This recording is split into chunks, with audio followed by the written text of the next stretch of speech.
Hello ladies and gents, welcome back. This is Sidetrack, bringing you our next episode in our Let's Play series. So, if you remember last episode, we started working with Steve's carts.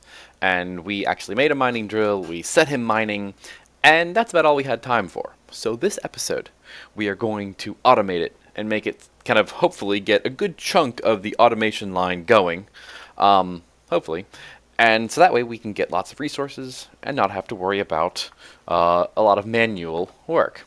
At least that's the plan. So the first thing we need to do, we actually need to make a couple of, where did I put them? A couple of these advanced detector rails. I noted at the end of last video that we were going to need to add them to the module toggler. And so I figure I probably ought to do that before I totally forget about it and end up having our minecart munch away at our building.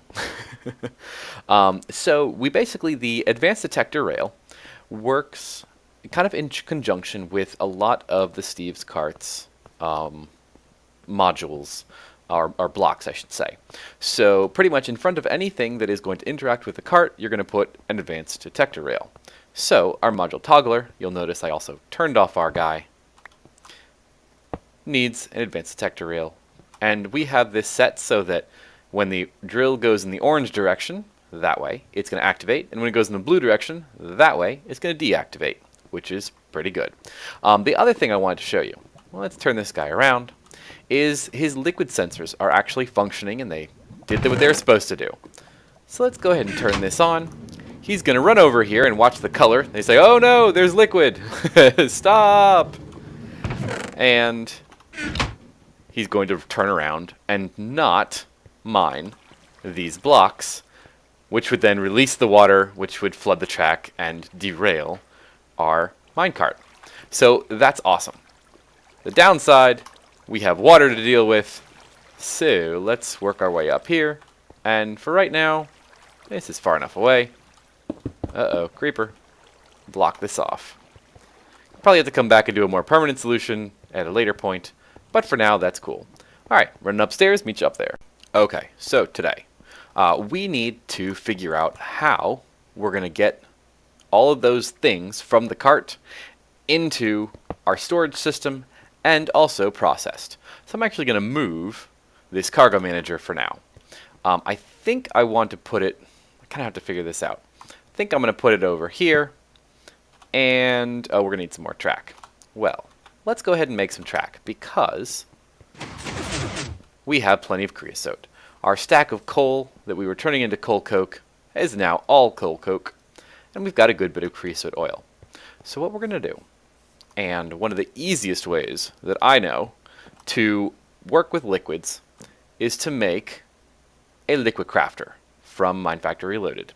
So this is a great device that allows you to, let's go ahead, actually no, let's make a lever that allows you to quickly make any recipes that require liquids. Because a lot of times, if you look at the recipe for tracks, you'll see that it requires creosote oil. And creosote oil, you have to put into buckets or put into little bottles, which then require many steps when you're crafting. Where do we want to put this thing? Let's put it here for now. I'm sure we're going to have to move it. And we need some kind of a tank to transport our liquid. So let's make a tank real quick. Let's just do a basic old tank and then upgrade it. Do I have any copper in here? Of course I don't. Grab some copper. Do I need 1, 2, 3, 4 Invar? We're going to make ourselves a hardened tank. So basic old portable tank. Put our portable tank, surround it with Invar. That gets us a reinforced tank that will hold 32 buckets of whatever you want. We are going to need some pressurized tubes. Wrong one. Actually, let's go ahead and use some ender fluid conduits. Make it nice and quick. Oop. Let's stick the portable tank right on the side. We'll notice we have 32 buckets, so this will work out quite well. And where did that ender fluid conduit go? Ender fluid conduit. click here. We are going to extract, always active, and we're going to fill up our hardened portable tank. So I'm going to have to throw some more coal coke in here at some point because we're going to use quite a bit of this. Alright, nice and full. Pop it off. Let's go ahead and grab that as well and run back over here. Okay. So it's not the most beautiful place to put this. I'll have to think about a better place later. But for now, it's going to do what we want. Alright, ender fluid conduit on the bottom, which of course I can't reach from here. Do I have where's my Yeta wrench? I think I can do this with the Yeta wrench. If I... No, maybe not. No, well, oh, hey, there we go. It's going to automatically export. And excellent. Cool. Well, that worked out by dumb luck. Okay, so tracks require wooden rail beds, which require wooden ties, which require creosote oil, and slabs. They're also going to require some tracks or something like that. Where do I have... Remember, we found a rolling machine in the village over that away. We need to give him some power. I think there's power right over here. There's power here. Where's a good place to put this rolling machine? I guess we'll stick it in the corner for now. I'm really not sure. For now, that's a good place. Okay, let's get some tracks rolling. I think I've got some iron. Don't have the largest amount of iron. So basically what the rolling machine works is you make your recipe and it will show you what it's going to make. If you want it to go ahead and make this, you can click to craft and it will use these. But otherwise it will leave one recipe there. I don't know if I really want to make this many tracks. We need 6 tracks per 32. Oh, let's make a couple.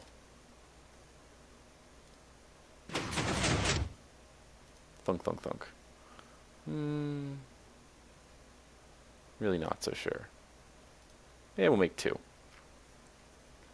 Okay. And actually, that's good enough. 32 that we'll use in a few. Alright, so we need some slabs, and I think I have some slabs in my wooden chest. Grab some extra wood just in case. So we're going to do 3 slabs. 1, 2, 3. We are going to need to take a bucket, and I'm not sure if I have any empty buckets. I know I've got one with water in it, and I know I've got one with lava in it. Did I put them over here? Let's take our water bucket and make a water hole. Fill it up. Chip that away. I'm making a mess of my house, but that's okay. Alright, so empty bucket, lava, throw this in here, and there we've got our wooden tie. Very cool. Now in order to activate this, you'll notice you can't click on it. We have to put a lever, or pretty much you have to give this a redstone signal. 2, 3, 4, I think that might have been 4, 5, 6, 7, 8. Cool. 11, 12. Nope. Oh, I ran out of wood. Well, that explains a lot. Let's grab some more wood. Well, let's just do this, and then I can do the rest on my own. You don't need to see me crafting lots and lots of these. So that goes in there. Wooden ties turn into a rail bed. Rail beds go in the middle. Get ourselves a stack of tracks. Excellent. Okay. What was I in the middle of doing? Let me think. Oh, right. I was coming over here, and I was going to work on some of the tracks in this room. Okay. So we're going to surround this with tracks.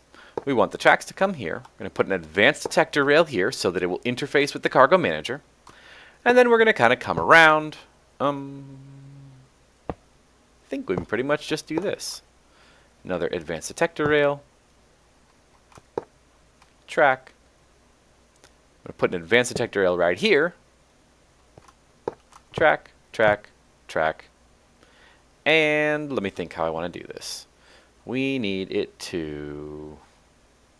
You know, I think I need to loop it the other way. Hold on, let me think about this. Okay, foresight and planning, not always my strong suit. So the carts are going to come up, they're going to turn, they're going to come here. I've got to add a detector rail to this. And then they're going to come here and interact with our cargo manager. Okay. So let's make ourselves a detector rail. Actually, I'm going to go ahead and get all the stuff and meet you there. Okay, detector tracks. Grab those, run over this way, and I'll kind of explain to you what the whole concept of this is going to be. Alright, so what we're going to do is that we're going to have a train come up, and we're going to have two trains on this track right now. We may make it a little more interesting later, maybe use some railcraft, but for now this is what we're going to do. Train comes up, hits the detector track, and then, well, it sends a redstone signal. It's going to come in, land on this advanced detector rail, and what we want it to do is to dump all of its items into our cargo manager. Now we're going to have to switch this around a little bit. We want each color to have its own slots. So we want not that, this one, we want to switch this to yellow. So these two are going to be yellow. Actually, we're going to make 3 of them yellow. I got to keep the right one here. So we've got these 3 are going to be yellow. This one is going to be blue, which it already is. Okay, so on the yellow side, and let me kind of explain what we see here. So your cart manager has, you know, different colors depending on the side, and each color can, or each, you know, side of the detector cargo manager, excuse me, can modify the cart. So what you see is there are arrows that will change the direction of the transfer. So this would be from the cargo manager to the train. Change the arrow, it'll go from the train to the cargo manager. So what we want to do is on the yellow side, we want to pull everything from the train, put it in the cargo manager, and it will end up in this slot, and this slot. So we want to not pull all, so this tells you, right now it's going to pull everything out of the train. Well, we don't want to pull everything out because we don't want to mess with the railers and we don't want to mess with the fuel. So we only want it to change, not cakes, not buckets, fireworks, saplings, we only want storage slots. I think we could just do it that way. Click through this way, a little bit shorter. So we only want to pull things from the storage slots and put them into the cargo manager. On the blue side, so it's going to, you know, suck everything out on the yellow side. And then on the blue side, we want it to add everything that's in blue into the cart, which is what it's set at. So what we need to do now, so the train is going to come up, dump everything it has, work its way around, get refueled with coal, get refueled with rails, and get refueled with its bridge building material. And then it's going to come here to this advanced detector rail. And on the advanced detector rail, it won't move. It actually won't go anywhere. It'll just sit here until it gets a redstone signal. Now do you see where I'm going? So when the other train, goes down the track, comes back, comes around, hits this advanced detector track, trigger the redstone, hit the detector rail, and send the other train off. Now, as I'm talking about this, we may need to add another cargo manager, but we're going to see how this goes. We'll see. So we're going to put our other cargo train, for right now, just right here. This is going to be our, it's going to have a coal engine, torch placer, and a front chest. Now, I think we're going to actually have to add another cargo manager to make this really work, but I'm going to see if I can figure it out with one.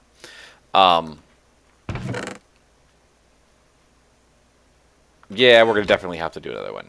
Okay, so I'm going to go grab another cargo manager so we can do what we need to do. Okay, this is looking a little better. So I've got 2 cargo managers.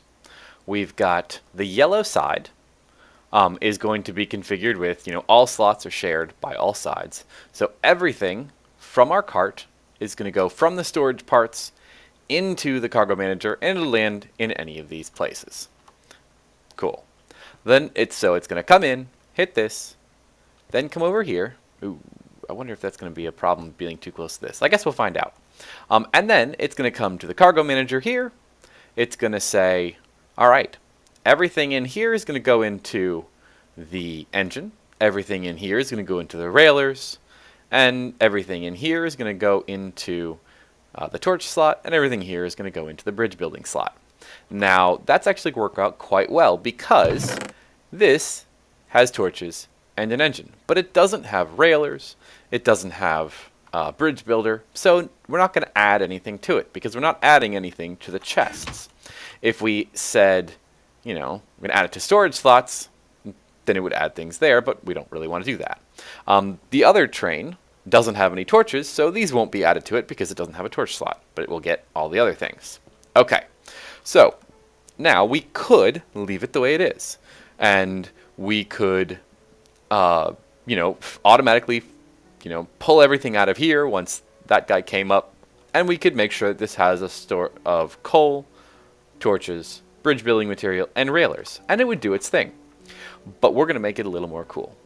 What we're going to do is actually use another one of Steve's mods and this external distributor to make this even more interesting. So what we're going to do is Steve's. And we're not going to use Steve's carts, we're going to use Steve's factory manager. Now, Steve's factory manager needs, the first thing you need to do is make a machine inventory manager. That is kind of the brains of the operation. It's pretty easy to make. So let me go run over to our area, and here we are. Steve's machine inventory manager. Excellent. So basically what this works like is kind of like a very simplified and user-friendly version of Computercraft. We're going to go through it. Probably shouldn't have said it that way because that makes it sound very scary. So one of the things that we're going to need for this is that we are going to need some inventory cable. This is how we connect everything with Steve's inventory manager. Inventory cable is fairly simple. Just needs some pressure plates. How many of these should we make? I'm not even sure. We'll make a bunch of them. Should have plenty of material. 32 sounds like a good number. We are going to use, what else do we want? We want a redstone emitter? No, maybe later. A redstone receiver. I'm trying to think of all the things that I want this to do. Let's do, well, let's start with this. And block detector. I think we might want a receiver. Don't want any of those right now. Should be able to get most of what we want with this stuff right here. Although, we may need more of it. Okay, so what we've got with Steve's inventory manager is this can be used in conjunction with the inventory cable to connect all of your machines together. So I'm trying to think of how I want to do this. Alright, so one of the cool things about the external distributor is it works on top and below your blocks. So we're going to have to go ahead and set this up again. We're going to say, and we're not going to use purple now, we're going to say top left is yellow, top right is green, bottom left is blue, and bottom right is red. Okay, so now we're going to send this cable over this way, and we want to bring it around and have it attach over yonder. So let me go ahead and do that. Just let me switch into bat mode. Make this a little easier on myself. Cut a hole here. Where did that go? Do I not have any room in my inventory? Of course I don't. Let's make some more red dye. There we go. Okay, so inventory cable comes in. And I think what we're going to do is actually attach it right along this wall. And then we can throw some machines right in front of it, and it'll mostly cover up the cable. Alright, I need to clear up some inventory. Back in a second. Okay, you might think I've gone crazy. Because what you see is this Steve's Factory Manager inventory cable running all throughout my base, running and connecting to all of my chests. And you might be right. I might be going a little crazy. I just found out the awesomeness of this mod a couple days ago, and I've been dying to put into use ever since. And hopefully, I can get it to do what I want it to do, and then you will think it's awesome too. So we need to put our inventory manager somewhere fairly accessible. Let's put it right here. Why not? Okay, we open up the inventory manager, and we've got lots of stuff that to most people is going to look very, very confusing. And I would strongly recommend looking up a tutorial. DireWolf actually did a really good tutorial on this, as did several other people. I will do a probably bad job of explaining this, but I'll try. So what we do with this is we have a nice blank page where we are going to create a series of commands, and they really work like a series of highly simplified computer programs. If you know anything about programming, this will be probably very simple. So what we start with is all programs are going to start with a trigger. A trigger can be one of several things. It can be a time interval. It can be a redstone signal. It can be a block update. But whatever the signal is will cause a trigger. So right now I've got it set to every 1 second, this is triggered. Now nothing happens because we don't have anything next to it. So what I want to do is I want to create an input, meaning we're going to bring something into the system.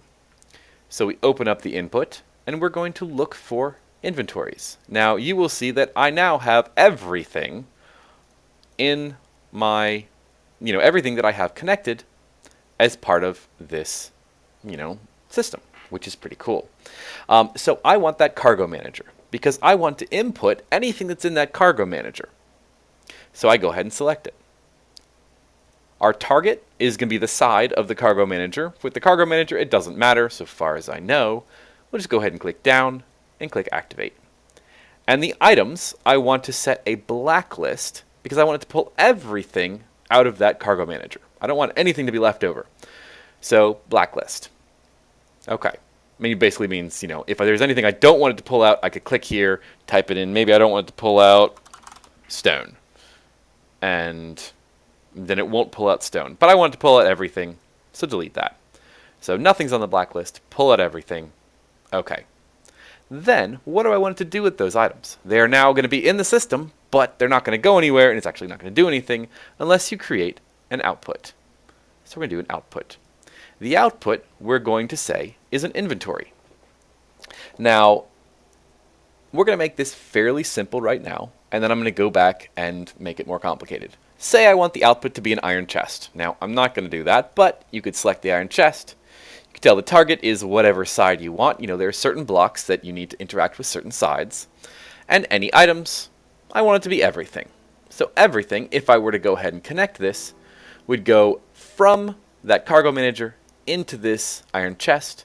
Some of you are thinking, well, which iron chest is this? It says it's 2 cables away, or 2 blocks away, 2 cables away, and it gives you its coordinates. 1434, 365. So let's go find 1434, 365. It should be probably 1434, 365. It's this one right here. Well, I don't want everything to go in there, so I'm going to go write a cool program, hopefully, that will do what we want, and then I'll go through and show it to you. Alright, so part of the program, we're going to need an inventory chest to kind of manage all of this incoming stuff. So I'm going to upgrade an iron chest into a gold chest into a diamond chest, and that is our largest size storage, which should be plenty big. Alright, so I think I want to put the diamond chest right here, not quite in the corner. And that also gives it access to our Ender IO system.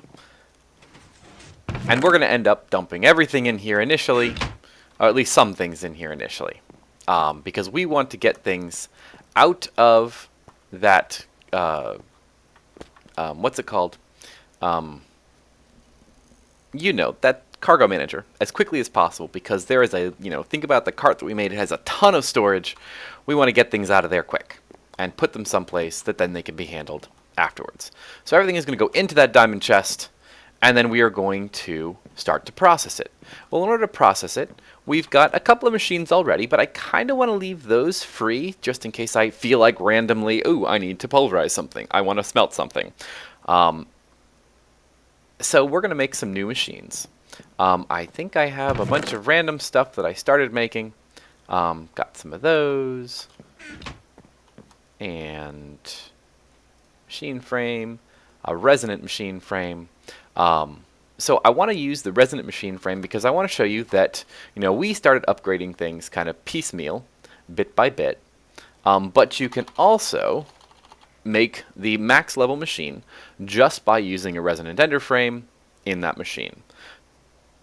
Okay, so we've got all of the pieces we need. We've got 2 copper gears, we've got our redstone reception coil. We are using the machine frame, the resonant version, and so we are going to pull straight out a resonant induction smelter. Excellent. So you don't have to worry about upgrading it through all those steps. All you need to do is make a machine frame that can handle that. So we're going to put this someplace. For now, let's stick it here. I'm going to probably make a couple more of those at some point, but for now we're going to see what we can do with one. I need to make a pulverizer, and let me get these things, and then we'll get back to code, and I'll show you, and hopefully you'll be impressed. Alright, so to get started, we are going to use 1 resonant induction smelter and 1 pulverizer. We're going to have to make some more, I am almost certain, but for now, that's what we're going with. And I think I'm going to have to run this up the side because I actually put more of that inventory cable behind the pulverizer. Alright, so we've got both of these. Now we need to start working on some of the code to do this. Although I suppose before we put our code into implementation, we got to do something about that crazy amount of cobblestone. And for that, we're going to use Java. Java, if you'll remember, it lets you have barrels. Barrels store lots and lots of one item. So we have some that we are using already, but we can upgrade them. And so let me go ahead and grab the materials, and we can work on doing that. Okay, so in order to upgrade your barrels, you need to apply a structural attachment to them, I guess you could say. Once you have a structural attachment, you can then add in things like, where is it? The storage upgrade. Storage upgrade requires a barrel. I wonder if I have the material for this. I just did it off camera. Just everything, better barrel, cool. Now we need to make or rather 2 pistons. Hopefully I have everything I need for it. We need some more wood. Yeah, get some more wood. Don't you just love it how wood magically appears? Okay, so 2 pistons, throw them up here, move the glowstone, structural. Excellent. Okay. So that upgrade is down here, storage is here, and it's pretty easy to work. You just hold down shift, I think you have to hold down shift, click it on there, you see the barrel changes color, and then we can upgrade the storage capacity. Great. So now you'll see if you read the Wayla tooltip, we've got 8,192 items is the max. So basically we doubled the size of our barrel. Very cool. We, at some point, are probably going to apply something like a void upgrade, which is just going to delete anything excess because we don't need that much cobble, but I kind of hate throwing stuff away, even though cobble is really easy to get. Call me weird. Okay, so here's the code we have so far. I have made 2 command groups, which is right here. We've got a mining train and ore processing. The mining train, if we go ahead and click through here, it will show you, it looks kind of what I was showing you before. We have a trigger every 5 seconds. We're going to input items from our cargo manager. Targeting the downside, it doesn't really matter. Import everything from the cargo manager and output everything into this diamond chest. Pretty simple. After that, we're going to process the ore. Now, I probably at some point am going to get a little more fancy with, if-then statements for when these trigger. But for right now, I've just got this triggering every 10 seconds. Every 10 seconds, a bunch of commands are going to activate. So we are going to input cobble from that diamond chest and from our cobblestone barrel that we've now upgraded.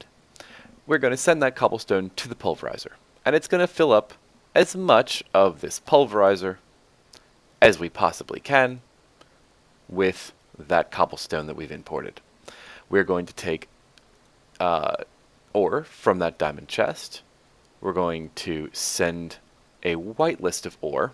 Notice I don't have all the ore selected. Some things I probably want to, be a little more selective with because they're more rare. So loud. And we're going to send all that ore to the induction furnace. We're targeting the downside of the induction furnace. That's where it's, some things. This one is actually particular because I have the downside of the induction furnace set to import, the input items. And then we are also going to take things out. We're going to take things out of our pulverizer. Pulverizer is selected somewhere down here. We are selecting the west side of the pulverizer. We have the west side as the secondary output. And we're going to take anything in that secondary and send it out. Same thing as with the induction smelter. We are taking the ingots out. And then everything else is going to go from this. Let me move this over. From that diamond chest. Downside, I guess that doesn't matter. And everything but our ores is going to get sent to our sorting. Now, these three things feed into our sorting. The sorting basically says take everything in this, where is it? Oh, no, sorry. We're going to take everything from our diamond chest and put it into our regular chest, which works out quite well. So everything goes from the diamond chest, from the induction smelter, from the pulverizer, and gets sorted. So far, this is working quite well. In fact, it's worked so well that I have nothing in my induction smelter but my sand, nothing in my pulverizer but sand that's waiting, and over here, I've got a massively full barrel of cobblestone. My diamond chest is empty, and my sorting chest is slowly handling the rest of this cobblestone. Pretty cool. So far, I'm happy with this. And next time around, we are going to have to do a little bit more neat stuff with our cargo manager. Because today we've set it up so that everything gets handled, taken out, but we need to automatically send coal to our engines, torches to the torch thing, bridge building stuff to the bridge building thing, and tracks to our railer. Alright? Hopefully you see that, hopefully you're as excited about this as I am. I think this is so cool.